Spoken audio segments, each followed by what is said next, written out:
저희 집에서 종종 하는 일이 있습니다. 뭐냐면 저희 아이와 제가 약속을 하는 것입니다. 이 아이가 이제 지혜라고 하긴 좀 그렇지만 이렇게 많은 생각들이 생기다 보니까요. 이제 좀 특별한 날, 뭐 예를 들면 본인의 생일이 다가온다든지 하면 이제 리스트가 생깁니다. 어떤 리스트가 생기냐 하면 갖고 싶은 거죠. 그 리스트가 생기면서 이제 저한테 물어봐요. 아빠는 1번을 할래, 2번을 할래 이렇게 딜을 합니다. 그럼 제가 그 중에서 하나를 선택합니다. 이걸 사줄게. 그러면은 꼭 하는 게 이제 새끼손가락을 걸고 약속하는 거예요. 약속. 그러면서 이제 그 날이 다가올 때까지 이 친구는 몇 번이고 확인을 합니다. 그 꼭 사줘야 된다. 그러면서 이 아이는요, 이 아빠와의 약속을 철석같이 믿습니다. 저희 하나님을 표현하는 단어 중에 언약의 하나님이라는 단어가 있습니다. 이 언약의 하나님이라는 것은 뭐냐면요, 하나님이 우리와 약속하셨다라는 것이에요. 하나님 우리와 약속하셨다. 어떤 약속인가 하면은요, 이것을 뭐 신학적으로 설명하면은 뭐 장황하게 설명할 수 있겠지만 쉽게 설명을 하면 우리를 지켜주시겠다라는 것이에요. 그리고 우리를 살려주시겠다라는 그 약속입니다. 우리를 살려주시겠다. 혹시 이 자리에 모이신 우리 성도님들은 그 하나님의 그 약속, 우리를 지켜주시겠다, 우리를 살려주시겠다 하시는 그 약속을 철석같이 믿고 계십니까? 다 아멘이라고 하셨는데요. 물론 철석같이 믿죠. 근데 이제 저의 경우를 예를 들면 저는 가끔씩 이런 반응을 보입니다. 아니 하나님 지켜주시겠다면서 왜 이러세요? 라는 거예요. 아니 하나님 살려주시겠다더니 왜 이러세요? 라는 거예요. 근데 그러나 중요한 것은 무엇이냐면요, 그 하나님의 그 약속, 뭐죠? 우리를 지켜주시겠다, 우리를 살려주시겠다라는 그 약속은 변하지 않는다라는 것이에요.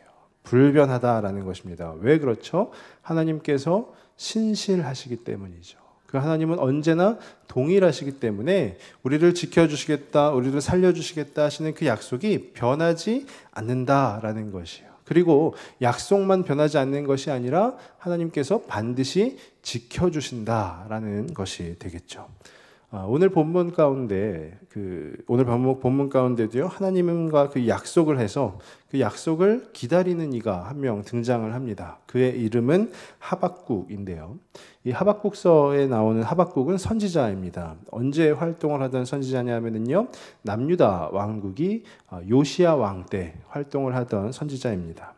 이 하박국서의 전체적인 내용을 간략하게 설명을 드리면 무엇이냐 하면요, 이 이스라엘 백성들이 너무 악한 거예요. 이들이 도대체 하나님께 택함을 받은 자들이 맞나라는 생각이 들 정도로 너무 악한 거예요. 그랬더니 이 하박국이, 이 선지자인 하박국이 하나님께 이제 탄식을 하는 거죠. 뭐라고 탄식하냐면, 아니 하나님, 이들이 이렇게 악한데, 하나님께서 선택하셨다는 자들이 이렇게 악한데 도대체 그 하나님의 정의는 언제 이루어지는 것입니까? 라고 탄식을 해요. 근데 그에 대해서 하나님이 말씀하여 주시는데 뭐라고 말씀하여 주시냐면, 너희의 원수인 그 바벨론을 내가 들어 사용하겠다라고 말씀하세요. 그러니까 이 이스라엘, 악한 이스라엘인데 더 악한 자들, 즉 바벨론을 사용해서 이 이스라엘을 치시겠다라고 말씀을 합니다. 그랬더니 이 하박국이 하는 말이, 하나님 그렇게 하면 어쩌자는 겁니까? 라는 거죠. 아니 우리가 악하긴 하지만 어떻게 우리의 적을 들어서 우리를 치실 수 있으신 겁니까? 라고 하는 거예요. 그래서 어쩌시게요? 라고 하면서 또 다시 항의를 하는 거죠. 근데 거기에 대해서 하나님께서 뭐라고 하시냐면요, 악인들은 벌을 받을 테니 너는 기다려라 라는 거죠. 그러면서 우리가 잘 알고 있는 그 유명한 말씀이죠. 오직 의인은 믿음으로 말미암아 살리라 라는 것이에요. 그러면서 또 뒤이어서 하나님의 응답이 나옵니다. 뭐라고 나오냐면요, 그 바벨론도 내가 칠 것이다 라는 거예요. 하나님이 직접 역사하실 것이다 라는 것입니다. 그러면서 이 하박국 3장에 하박국의 기도가, 또 그 하나님을 찬양하는 내용이 담겨 있는데, 그 내용인즉 그것입니다. 하박국이 각오를 다지는 거예요. 마음을 다잡습니다. 하나님, 그럼 제가 그 하나님을 기다리겠습니다 라는 거예요. 그 하나님이 그 행하신 약속을 뭐죠? 약속을 신뢰합니다 라는 거예요. 그 약속을 철석같이 믿겠습니다 라는 거예요. 이 하박국서 전체적인 내용을 보면은요, 이 선지자 하박국이 변화를 일으킵니다. 어떤 변화죠? 처음에는요, 하나님의 정의, 도대체 하나님 언제나 이 정의롭게 이 땅을 바꾸실 겁니까? 이렇게 항의하던 그 하박국에게 하나님의 첫 번째 응답, 즉 바벨론을 사용할 것이다 라는 것에 대해서는요, 도대체 왜 그러십니까? 라고 하면서 울분을 토합니다. 근데 하박국서 말미에서의 하박국의 그 어떤 자세를 보면은 어떻게 되죠? 기다리겠습니다 라는 것으로 바뀌어요. 막 울분을 토하던 이가 이제 하나님을 기다리겠습니다, 하나님의 약속을 신뢰하겠습니다 라고 바뀐다라는 것이에요. 즉 하박국의 믿음이 변화되었다라는 것을 말하는 것입니다. 저는 이 하박국의 믿음이 변화되는 부분을 보면서 이것이 바로 믿음의 도약이다라고 생각을 했어요. 그래서 오늘 말씀의 제목이 믿음의 도약인데요. 우리가 막 이 자리에 모이신, 우리 수요예배 나오실 정도 되면은요, 신앙생활을 막 이렇게 한두 해 하신 분들은 아닙니다. 수십 년씩 하신 분들이죠. 근데 우리 성도님들을 예로 드는 것은 아니지만, 혹시 내가 한 20년 전에 만났던 그 하나님을 아직도 그것으로 지금도 예배하고 있다면, 하나님께 나아가고 있다면 우리 믿음의 변화가 필요한 줄로 믿습니다. 그러기 위해서는 우리 믿음이 무엇이 필요할까요? 도약이 필요한 거예요. 더 높은 곳을 향해서 나아가는 그 우리의 믿음이 더 성장되기를 바라는, 즉 개인적 부흥이 우리 가운데 임하기를 바라는 그 마음, 그 믿음의 도약이 우리 모두에게 필요하다라는 것입니다. 그래서 저는 오늘 이 말씀이 우리 예수님을 믿는 우리에게도 도전이 될 수 있기를 바랍니다. 어떤 도전이냐면요, 우리 믿음의 도약을 하는 그 계기가 되는 그 도전이라는 것이죠. 그래서 그 모습을 이 본문 가운데 있는 하박국을 통해서 한번 살펴보면요, 첫 번째는 뭐냐? 인내하는 삶이다라는 것이에요. 우리 본문 16절인데요. 16절 우리 다시 한번 같이 한번 읽어보겠습니다. 내가 들었으므로 내 창자가 흔들렸고 그 목소리로 말미암아 내 입술이 떨렸도다. 무리가 우리를 치러 올라오는 환난 날을 내가 기다림으로 썩이는 것이 내 뼈에 들어왔으며 내 몸은 내 처소에서 떨리는도다. 아멘. 이 시작이 뭐라고 되어 있냐면요, 하박국이 들었으므로 라고 시작을 해요. 본인이 들었다라는 거죠. 무엇을 들었냐? 바벨론을 보낸다 했었던, 그래서 그 적국을 통해서 이스라엘을 치시겠다라고 하셨던 그 하나님이 바벨론 또한 내가 칠 것이다 라는 그 소식을 들은 것을 말하는 것이에요. 결국 하나님이 하나님의 정의를 이루어 가시겠다라는 그 얘기를 듣게 된 것이죠. 근데 그 얘기를 들음으로 인하여서 이 하박국에 나타난 반응이 무엇이냐 하면요, 좀 굉장히 좀 심한 표현이긴 하지만 창자가 흔들렸다 라고 하고요, 또 입술이 떨렸다, 그리고 내 뼈가 녹아내린다라고 하는 거예요. 썩이는 것이 내 뼈에 들어왔다라는 것이 무엇을 말씀하는 거겠습니까? 내 뼈가 다 썩어지는 것이죠. 근데 우리의 몸을 지탱하는 것이 무엇이에요? 바로 뼈라는 것이에요. 그러니까 그 뼈가 다 썩어진다, 없어진다라는 것은 뭐죠? 내가 주저앉을 수밖에 없는, 내가 더 이상 이렇게 서 있을 수도 없는 그런 상태를 말하는 것입니다. 이것을요, 학자들은 어떻게 해석을 하냐 하면요, 하나님의 그 권세와 위엄 앞에 하박국이 바짝 엎드렸다라는 것이에요. 하나님이 그렇게 대단하신 분이시다 보니까, 하나님의 그 위엄이 너무 크시다 보니까 그 앞에 하박국의 창자가 흔들리고 입술이 떨리고 뼈가 녹아내려서 하박국이 주저앉을 수밖에 없는 그 상황이 되었다라는 것이에요. 근데 여기에 대해서 하박국은 어떻게 반응하냐면요, 그 말씀 가운데 이렇게 나오죠. 무리가 우리를 치러 올라오는 환난 날을 내가 기다림으로라는 거예요.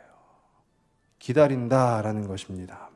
이 부분을 세번역 성경을 보면 이렇게 표현이 되어 있는데, 세번역에서 뭐라고 하냐면요, 그러나 나는 우리를 침략한 백성이 재난 당할 날을 참고 기다리겠다. 이게 무슨 얘기냐면요, 하나님이 말씀하신 그 바벨론이 무너지는 그 날을 나는 참고 기다리겠다라는 것이에요. 막 내 몸이 부서져서 기다리겠다 이런 게 아니라, 하나님이 그렇게 위대하시기 때문에, 하나님은 그 약속을 반드시 성취하실 분이시기 때문에 나는 그 하나님을 믿고 기다리겠다라는 것입니다. 저는 묵상하면서 그런 생각이 들었습니다. 어떤 생각이냐 하면, 하나님 정말 그 권세가 있으시고 위엄이 있으시고 실로 위대하신 분이십니다. 그런데 하나님 왜 기다려야 됩니까? 라는 거죠. 그렇게 능력이 출중하신 분이시면 바로 치시면 될 텐데 왜 기다려야 됩니까? 라는 거예요. 우리가 믿음을 표현을 해본다면 얇은 믿음을 소유한 자들은요, 주님 빨리요 빨리요 하는 거예요. 막 기도하자마자 하나님이 불같이 응답하실 것을 기대하면서 주님 빨리요 빨리요 하는 거예요. 근데 단단한 믿음, 얇지 않은 믿음을 소유한 그리스도인들은요, 인내하는 것이에요. 하나님이 응답하실 때까지, 하나님이 일하실 때까지, 하나님이 역사하실 때까지 인내한다라는 것이에요. 지금 하박국은 무엇을 결심한 것입니까? 나는 인내하겠노라 라는 것을 결심한 것이에요. 나는 인내하겠노라. 그럼 왜 그 인내하겠다라고 결심을 하신 것입니까? 하나님이 실로 그 약속을 반드시 지키실 것이다 라는 그 믿음이 있기 때문에 하나님을 인내하겠노라 라는 것이죠. 이 인내라는 부분에 대해서요, 우리는 어쩌면 버틴다라고 생각을 할 수도 있어요. 근데 이 하박국은요, 버티는 것이 아니라 기다리겠다라는 것이에요. 버티는 것은 버틴다, 기다린다, 비슷하지 않냐라고 하실 수도 있겠지만, 버티는 것은 무엇입니까? 그냥 묵묵히 그냥 버티는 거예요. 근데 기다리는 것은 뭐예요? 소망이 있는 것이죠, 소망이. 아까 전에 제가 우리 그 아이 선물 얘기를 했는데요. 언제, 몇 월 며칠이 되면 선물을 받는다라고 하면 이 친구한테는 무엇이 생기는 거예요? 소망이 생기는 거예요. 내가 그날이 되면 선물을 받는다. 근데 버틴다라는 것은 뭐냐면요, 언제 선물이 주어질지 안 주어질지도 모르는 상황에서 그냥 단지 그 선물이 갖고는 싶어요. 근데 아빠가 줄지 누가 줄지도 모르는 상황에서 그냥 버티는 겁니다. 여러분들은, 우리 성도님들은 신앙의 여정을 살아가시면서 어떤 케이스에 속하십니까? 버티고 계십니까? 아니면 기다리고 계십니까?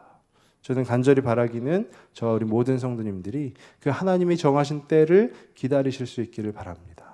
그것이 바로 진정한 인내라는 것이에요. 근데 이 땅의 많은 교회들에서 목사님들이 이렇게 막 선포합니다.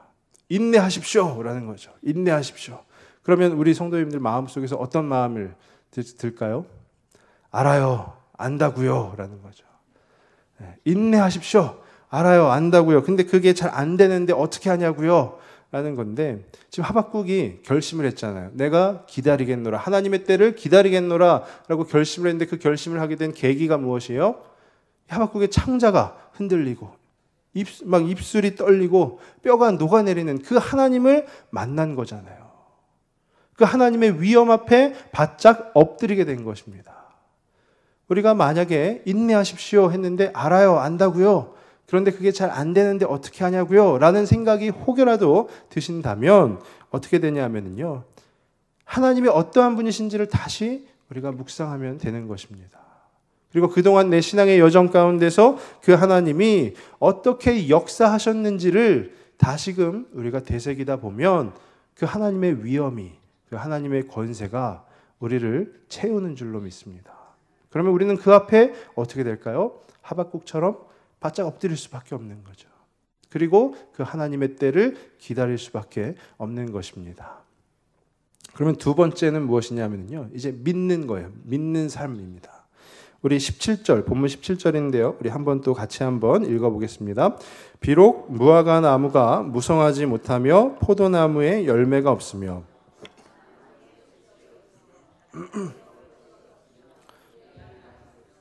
외양간에 소가 없을지라도. 아멘. 17절에 보면은요, 우리가 익히 잘 아시는 말씀이죠. 찬양 가운데도 가사로서 사용되었던 것인데, 이게 언제냐라고 하면은요, 이제 이스라엘이 남유다가 바벨론에 의해서 침략을 당하게 돼요. 그 침략을 당한 그 상황이 어떠한 것을 하박국이 지금 묘사를 하고 있는 것입니다. 그러니까 이스라엘이 바벨론에 침략을 당해서 벌어지는 상황을 묘사하는 거예요. 뭐라고 하죠? 일단 세 개의 나무가 다 열매를 맺지 못합니다. 무화과 나무가 그렇고요, 포도나무가 그렇고요, 감람나무, 즉 올리브나무가 열매를 맺지를 못한다라는 거예요. 그러면서 또 이어서 표현하는 것이 뭐죠? 밭에 소출이 없다. 밭에 식물이 자라지 못한다라는 거죠. 그러면서 또 우리에, 양이 있어야 되는 그 우리의 양이 없고 외양간에 소가 있어야 되는 그 외양간에 소가 없다라는 것이요. 이것은 점진적 묘사인데요. 어떻게 하냐면요. 일단 무화과는 굉장히 중요한 거죠. 근데 이것은 설탕의 재료예요. 그러니까 반드시 필요한 것은 아니에요. 그러니까 무화과는 있어도 되고 없어도 되는 것이에요. 근데 그 무화과부터 반드시 있어도 되고 반드시 필요한 것이 아니라 있어도 되고 없어도 되는 것부터 진짜 필요한 것, 우리가 살아감에 있어서 반드시 필요한 것까지 점진적으로 다 묘사를 한다라는 거죠. 근데 이 묘사의 내용을 보면은요, 어떠냐?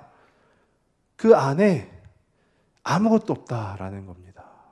무화과 나무엔 열매가 없고 포도나무에 열매가 없는데 그래도 우리는 밭에서 뭐가 좀 자란다. 이게 아니라요. 무화과 나무에도 열매가 없고 포도나무, 감람나무에도 아무것도 없고 밭에서도 아무것도 나오지 않고 또 양도 없고 소도 없다. 다 없다라는 것이에요. 그러니까 모든 농사가 어떻게 되죠? 다 망했다라는 거죠. 그리고 정말로 절대적으로 궁핍한 상황에 이르게 되었다라는 것입니다. 한마디로 얘기하면 우리의 생명에도 위협이 있다라는 것이요. 정말로 아무것도 없다라는 겁니다. 그런데 중요한 것은 뭐냐? 바로 그 뒤이어서 나오는 하박국의 반응이라는 것이에요. 우리 18절 말씀인데요. 18절 한번 좀 같이 한번 읽겠습니다. 나는 여호와로 말미암아 즐거워하며 나의 구원의 하나님으로 말미암아 기뻐하리로다. 아멘. 다 없어요. 아무것도 없습니다. 최악의 상황입니다. 근데 그때 하박국이 뭐라고 하죠?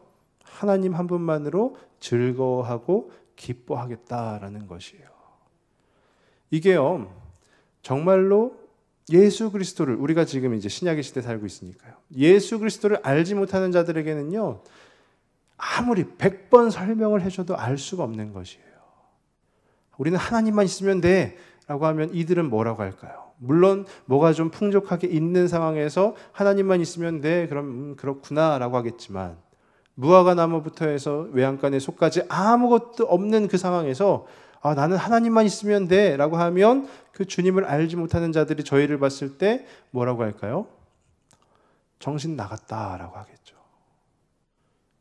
이게 뭘로밖에 설명이 안 되는 것입니까? 믿음이라고 밖에는 설명이 안 되는 거예요. 그래서 고린도전서 1장 18절에도 나오지 않습니까? 십자가의 도가 멸망하는 자들에게는 뭐라고 하죠? 미련한 것이요. 그런데 구원을 받는 우리에게는 뭐가 됩니까? 하나님의 능력이라가 되는 거예요. 하박국은 지금 무엇을 갖고 있는 겁니까? 우리가 십자가의 도를 어떻게 우리가 받을 수가 있습니까? 믿음으로만 받을 수가 있는 거죠. 십자가의 도가 역사적 사실이기 때문에 내가 받아들인다. 이것은 안 되는 거예요. 그냥 단지 객관적 사실을 우리가 지식으로 습득할 수밖에 없는 상황이죠. 근데 중요한 것은요, 십자가의 도, 즉 그 복음이라는 것을, 그 예수 그리스도를 통한 은혜라는 것을 우리가 믿을 때 바로 그 십자가의 도가 우리에게 하나님의 능력이 된다라는 것이에요. 이것은 정말 아무것도 없는 상황 가운데서도 나는 하나님 한 분만으로 만족합니다. 그분만으로 즐거워하며 기뻐하겠습니다. 라는 것은요, 다름 아니라 믿는 것입니다. 누구를 믿는 거예요? 그 하나님을 믿는 것이죠. 정말로 우리 물론 다 하나님을 믿으시기 때문에 이 자리 가운데 나오셨지만 앞으로 우리가 믿음의 그 도약을 이루어 나가면서 더 하나님을 믿어가실 수 있기를 바랍니다. 우리가 지난번에 수요예배에서 같이 나눴던 욥도 마찬가지 아니겠습니까? 욥이 어땠죠? 동방에서 가장 훌륭한 자라라고 했어요. 근데 그가 가지고 있는 재산 다 잃어버렸습니다. 그의 자녀들 다 죽었어요. 그리고 심지어 그의 몸에 온갖 병이 다 생겼고요. 그의 아내 또한 그를 비난하고 힐난했습니다. 그런데도 불구하고 이 욥이 어떻게 했습니까? 자기의 것을 다 잃고 난 후에 하나님 도대체 저한테 왜 이러십니까? 라고 하지 않고 그 하나님을 끝까지 신뢰했다라는 것이에요. 그러니까 하나님께서 그 욥을 어떻게 하셨습니까? 살려주신 것이죠. 지켜주신 것입니다. 하나님이 그 언약을 그 욥에게 이루어 주셨다라는 거예요. 그 하나님을 철석같이 믿고 있었던, 그 하나님과의 약속을 철석같이 믿고 있었던 그 욥에게 하나님께서 일하셨다라는 것입니다. 욥에게는 무엇이 있었을까요? 바로 믿음이 있었던 것이죠. 그 믿음이라는 것이 무엇이냐 하면요, 우리가 믿음을 정의한다 할 때 수없이 많은 정의들이 내려질 수 있습니다. 그런데 이 말씀을 통해서 제가 믿음이라는 것이 무엇이냐 놓고 본다면요, 그럴싸한 다른 상황들이 있는데 그게 아니라 하나님을 선택하는 것, 그게 바로 믿음이라는 거예요. 우리의 시선이 바뀌지 않는 것, 그게 바로 믿음이라는 것입니다. 그리고 또 하나, 상황에 따라서 달라지지 않는 것, 그게 바로 믿음이라는 거예요. 그러니까 이 땅의 역사 가운데서 수없이 많은 순교자들이 생기는 것 아니겠어요? 순교자들이 왜 생깁니까? 상황에 따라서 막 달라진다고 한번 생각을 해보십시오. 너 예수 믿으면 안 돼. 예수 안 믿는다고 해. 해서 총을 들이댄대. 거기에 대해서 저는 예수 안 믿습니다. 상황에 따라서 달라지면 그게 진정한 믿음이 되겠습니까? 그렇지 못하죠. 진정한 믿음이라는 것은요, 상황에 따라서 달라지는 것이 아니라 오직 그 주님께 나의 시선이 고정돼 있는 것을 말하는 것입니다.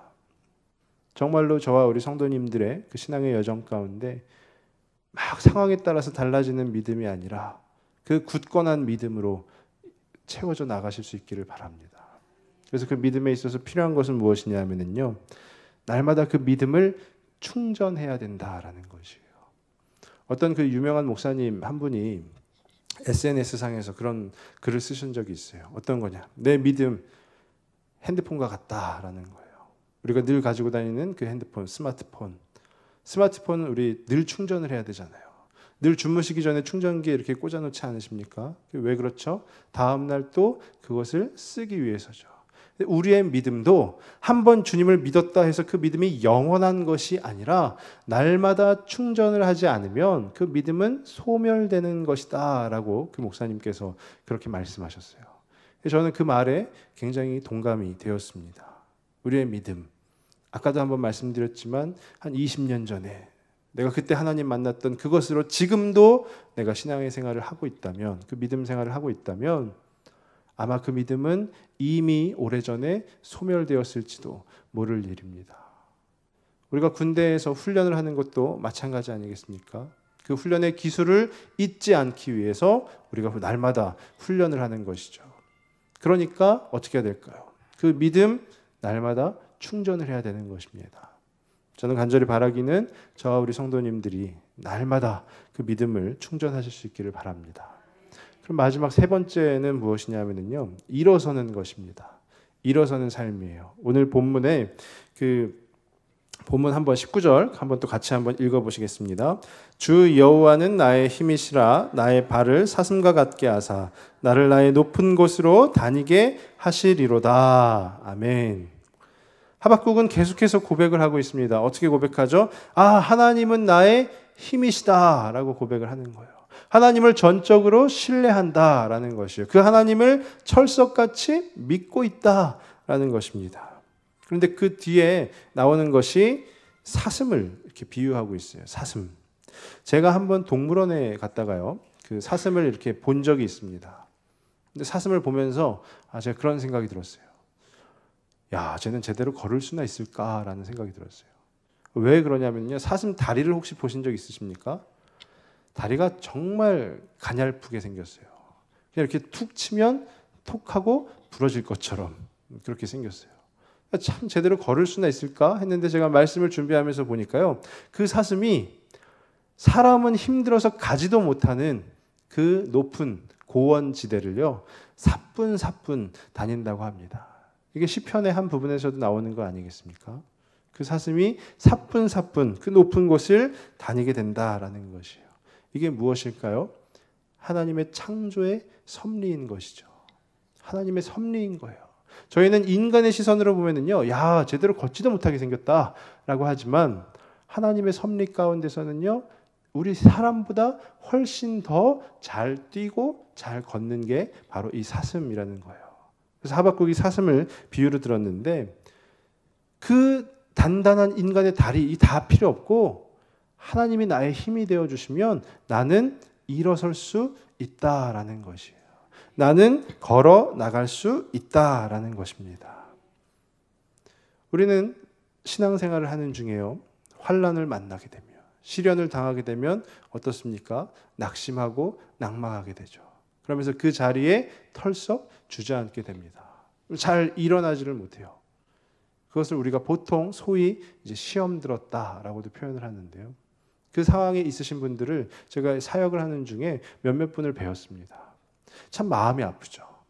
아, 이분이 정말 하나님의 그 힘으로, 하나님의 그 능력으로 다시 한번 이렇게 일어나서 걷게 된다면, 뛰게 된다면 하나님을 통해서 회복을 하실 텐데 라는 그 마음이 들었어요.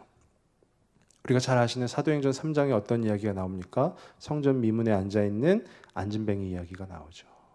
근데 베드로가 그 안진뱅이를 보고 뭐라고 합니까? 은과 금은 내게 없거니와 내가 내게 있는 것을 너에게 주노니 나사렛 예수 그리스도의 이름으로 일어나 걸으라 라는 거죠. 주님이 우리의 힘이 되어 주십니다.